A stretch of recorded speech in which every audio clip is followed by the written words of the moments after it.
سابق وزیر اعظم عمران خان نے Geo News anchor person Shahzeb Khanzada اور عالمی سطح پر مطلوب عمر فاروق کے خلاف متحدہ عرب امارات اور برطانیہ میں قانونی کارروائی شروع کرنے کا اعلان کیا ہے۔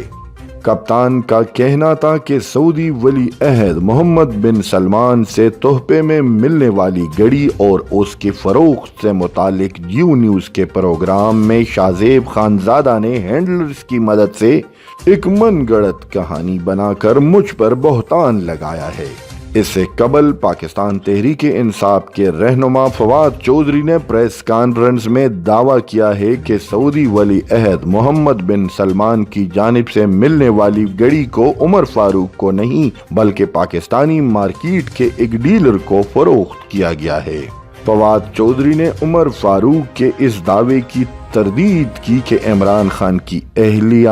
بشرا بی بی کی ساتھی فرح گجر کے ذریعے یہ گھڑی ان کو فروخت کی گئی ہے۔ ترجمان تحریک انصاف نے کہا کہ گھڑی 5 کروڑ 70 لاکھ روپے میں پاکستانی مارکیٹ میں فروخت کی گئی اور اس کو ٹیکس کے گوشواروں میں بھی ظاہر کیا گیا۔ اس سے پہلے منگل کی شب جیو نیوز کو انٹرویو دیتے ہوئے عمر فاروق نے مذکورہ تحفے کا سیٹ دکھایا جس میں خانہ کعبہ کی تصویر والی گھڑی بھی موجود ہے۔ اس گھڑی میں ہیرے جڑے ہوئے ہیں اور اس کے ساتھ گفٹ سیٹ میں ایک پین، کف لنکس اور انگوٹھی شامل ہے۔